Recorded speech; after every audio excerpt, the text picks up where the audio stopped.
Jumpa lagi Sobat Auto Second bersama saya Billy. Turut prihatin dengan kondisi banjir di sebagian Jakarta, Subang, Karawang, Pekalongan, dan sebagian Indonesia. Nah, kali ini saya mampir di Rizky Matic menanyakan apa aja sih yang terjadi dengan mobil banjir, apa aja potensial problem di dalamnya. Yuk kita cek.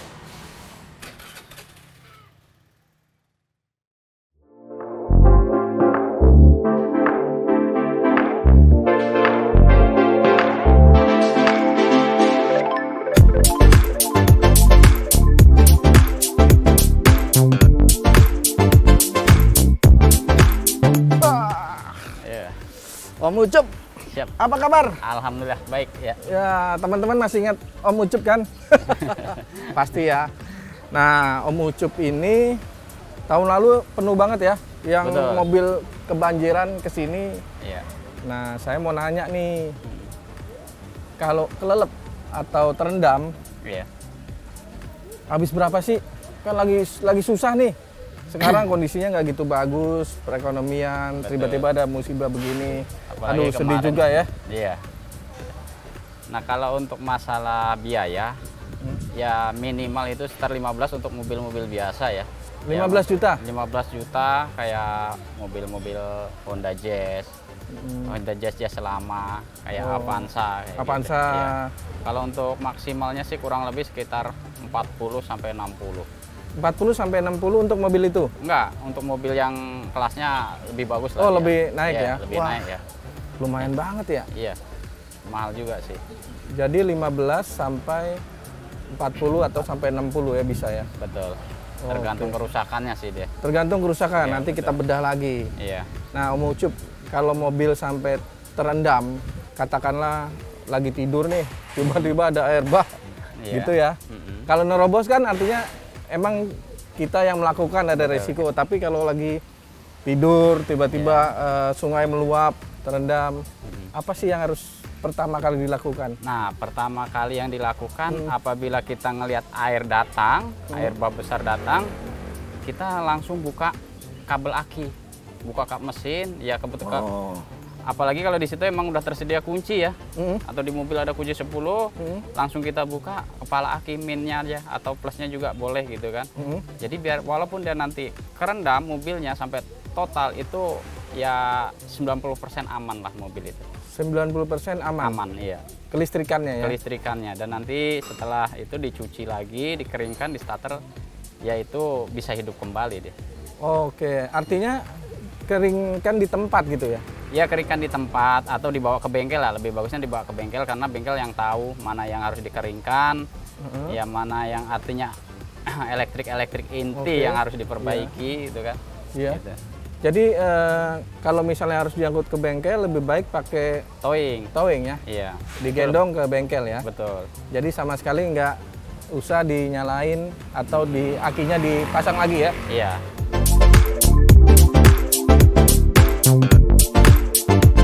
Nah, kalau mesin, ada perlakuan khusus nggak? Kalau mesin sih tidak ada. Cuma dia yang pertama kalau kerendam bersihkan busi, dikuras oli mesinnya, airnya otomatis kan masuk ke dalam mesin. Iya. Dikuras aja, busi dibersihin, injektornya dibersihin, itu aja udah cukup. Kalau mesin tidak perlu turun. Oh, mesin nggak usah turun ya? Nggak perlu. Nah, ini juga informasi buat teman-teman, kayaknya teman-teman nggak mesti melakukannya ya, Iya. karena susah nih. Jadi bawa ke bengkel, tapi kita sebagai pemilik tahu kira-kira yang dilakukan apa gitu ya. Iya, betul. Oke, kalau mesinnya udah beres nih, kalau kelistrikan gimana tuh? Misalnya terendam segini nih, Iya. setinggi ini gitu kan ya? Pasti ya, kelistrikan pasti ada yang kena, pastinya banyak yang kena ya. Untuk lampu, power window, terus saklar AC. Iya. Nah, itu coba dibersihin dulu sebelum dia mesin dihidupkan. Sebelum aki itu terpasang, dibersihin dulu. Nanti kalau udah kering baru kita pasang coba. Sumpahnya kalau emang rusak, ya mau nggak mau diperbaiki atau diganti gitu. Ya, tapi ini pasti urusan nggak sebentar ya. Betul. Berapa lama dulu kalau rapin mobil kebanjiran gini? Paling cepat waktu itu 2 minggu. 2 minggu? Ya sebetulnya sih pengerjaan cepat, cuman kadang kan cuaca. Kita lagi kerja hujan lama, jadi kan karpet nggak kering. Terus yang kedua juga spare partnya susah. Jadi karena banyak mobil yang terendam, jadi spare part juga berebut. Misalnya apa spare part yang susah? Buat mobil-mobil yang agak baru kali ya? Ya, mobil-mobil yang agak baru. Contoh kayak EPS yang udah electric power steering. EPS pasti kena tuh ya? Pasti kena. Dia mati. EPS minimal berapa? Ya minimal copotan aja bisa, untuk modulnya aja bisa nyampe 5 juta, 4 juta. 5 juta? Itu kalau lagi susah ya, sebetulnya kalau lagi banyak itu cuma 2 jutaan itu. Tuh permintaan mobil-mobil mempengaruhi harga ya? Iya. Harga. Jadi kalau lagi rame-rame nih, high demand gitu, iya. pasti harganya naik ya? Karena stok di toko-toko juga habis gitu. Oke. Ya. Electronic power steering itu modul yang atas atau bawahnya kena juga? Kalau bawahnya yang nggak pakai modul nggak sih. Oh enggak ya? Cuma cukup dibersihkan aja, nanti dia akan normal kembali. Cukup dibersihkan. Ya apalagi ada bunyi bearing yang bisa diganti bearingnya aja, bearing pinion ya diganti aja gitu. Nah ini saya ada pertanyaan spesifik. Itu mobil baru kan rata-rata ada start stop button ya? Iya betul. Jadi sekalian kunci setirnya ya? Iya betul. Itu masalah juga ya? Itu masalah juga. Itu paling Pasti susah, bener ya? Paling susah betul. Waduh. Nanti kelok, apalagi yang ada juga yang udah rem tangannya kan udah elektrik. Oh, nah iya, itu juga iya. terkancing juga dia kan. Itu terkancing? Terkancing ya. Benerinnya susah nggak? Ya sebetulnya susah karena spare partnya yang susah. Kalau benerin sih nggak susah, tapi kita cari spare partnya yang susah. Oh, oke. Iya, karena mobil-mobil baru itu kan belum dikeluarkan, apalagi barang itu kan barang yang bukan gampang rusak gitu kan. Ya slow nunggu moving ya? lama ya kan. Jadi memang dari toko juga kan nggak sedia, Iya, harus iya, dipesan. iya. Jadi lama lah gitu. Kalau yang start stop button itu gimana? Sama juga? Sama juga gitu. Nah, bagaimana dengan ECU? Nah kalau ECU, nah untuk mobil-mobil sekarang ini lebih safety sih sebetulnya dari air ya. Kenapa? Dia udah di lem, paten ya kan, dia jadi biasanya ECU-nya masih aman. Kalau untuk mobil-mobil yang terbaru kayak Jazz, Accord gitu, walaupun terendam dia air tidak masuk. Oh, oke. Tapi kalau untuk masih kayak seperti Avanza, Ras itu masih masuk, dia ECU masih masuk. Kalau cluster meter tuh gimana tuh? Ada AC di situ, ada speedometer. Ya rata-rata rusak sih. Rata-rata rusak. Iya, rata-rata rusak. Biayanya? Ya cukup mahal juga sih. Mahal ya, variasi ya. Variasi ya. Ya harganya bervariasi dari ya mungkin di LMPP gitu kayak Avanza atau Expander yang kemarin tuh ya. Iya. Itu gimana? Expander baru ya? Ya, Expander itu baru juga. Kita nyarinya juga sempat kesulitan juga sih. Susah. Terutama di kayak di apa namanya? Kunci kontak.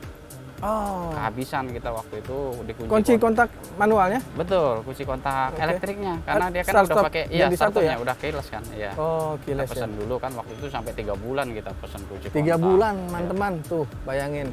Mobilnya nggak bisa dipakai, jogrok aja di bengkel. Akhirnya dapat tapi? Akhirnya dapat. Harganya berapa kira-kira? Waktu itu 3 jutaan, hampir 4 lah gitu. 3 juta, hampir 4 juta hanya untuk urusan dia nge-lock setir ya? Lock setir ya, steering lock. Jadi kalau dia kunci itu nggak berfungsi, mesin pun tidak akan hidup karena kan yang dibutuhkan remote-nya. Oh, oke. Iya. Nah, sekarang ke transmisi. Ya.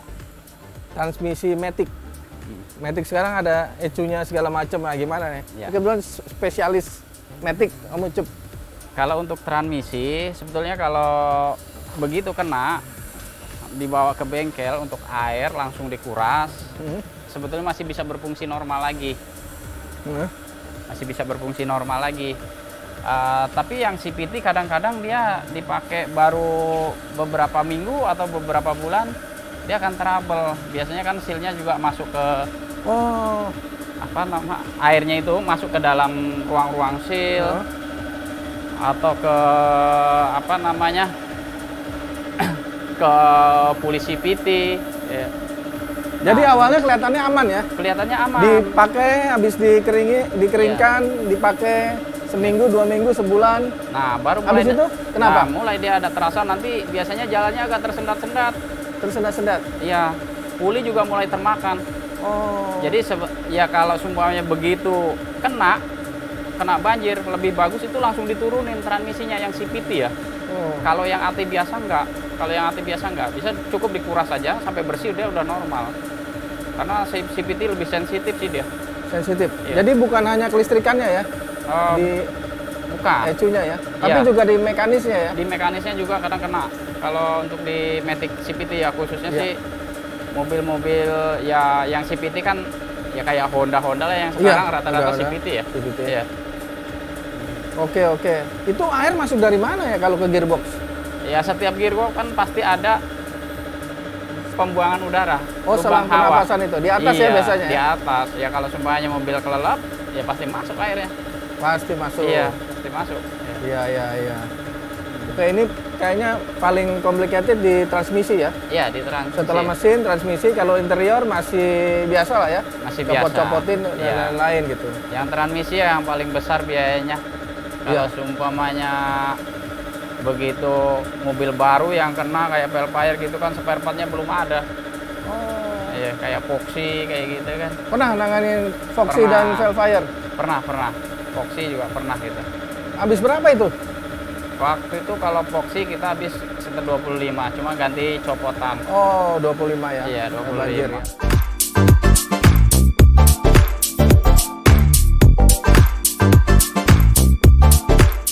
Dari pengalaman Om Ucup ya, Iya. kalau kita sebagai pemilik kan Iya. punya mobil bekas kebanjiran, aduh kayaknya gimana gitu ya. Kebanyakan dijual atau gimana sih? Ya ada juga yang dijual, ya ada juga yang tetap masih dipakai. Ya sebetulnya sih tergantung dari apa namanya, dari kondisi mobilnya dan kondisi untuk perbaikannya. Kalau sumpahnya memperbaikinya rapi ya dipakai biasa-biasa aja, nggak ada masalah. Apalagi komponen elektronik yang di dalam sudah diganti-ganti, kayak kaki-kaki, kayak rem-rem itu udah dibersihkan, itu sebetulnya normal kembali. Tapi tetap tidak disarankan ya kalau misalnya kita hunting mobil bekas terus bekas banjir gitu. Oh iya. Ya artinya gini, kalau maksudnya tidak disarankan tuh. Disarankan untuk membeli ya. Oh gitu. Oh iya, kalau untuk membeli pasti ya kita pikir-pikir dulu, oh bekas banjir gitu kan. Ya kita harus pikir panjang ya, mungkin kalau mau dibeli harga pasti Harga jauh pasti lebih turun turun ya kan, untuk persiapan nanti apabila ada kerusakan di lainnya gitu kan. Ya, dan pastinya kalau cari mobil bekas tanyain dulu ya, tanyakan ke penjualnya, misalnya ke Ya, showroom gitu. Ini bekas betul. banjir apa enggak? Ya kita tanya ke showroom juga bekas banjir atau enggak ya kan. Ya kita juga bisa langsung ngeceknya di dashboard. Nah kita bisa ngelihat Tandanya apa aja tuh? tandanya sih sasis dalam ya. Sasis dalam? Iya, buka laci lah kelihatan, buka laci atau kita ngolong di bawah laci itu kelihatan ada karat. Oh. Terus di lubang kisi-kisi AC kalau bekas banjir lumpur, contoh kayak di Kemang kemarin, itu ada tanah. Ada tanah ya? Iya, terus di lampu itu ya? ada sisa-sisa tanah dikit-dikit, atau di belakang lampu belakang itu kalau nggak bersihnya nggak total kelihatan. Ya. Tapi yang lebih jelas lagi di dashboard. Di dashboard ya? Iya, di dashboard itu kan ada besi palangnya yang di dashboard itu. Iya. Warna aslinya dia warna besi biasa ya, agak-agak silver gitu, agak besi. Warna Nah, metal. kalau warnanya udah berubah, warnanya udah Kecoklatan cat warna hitam gitu ya? Oh, atau hitam. karat, Ya. ya kan? Kalau hitam kan berarti kan udah dicat. Iya. Kalau udah karat berarti kan nggak dicat tapi warna aslinya tapi udah karat, berarti itu bekas banjir. Gitu. Oke.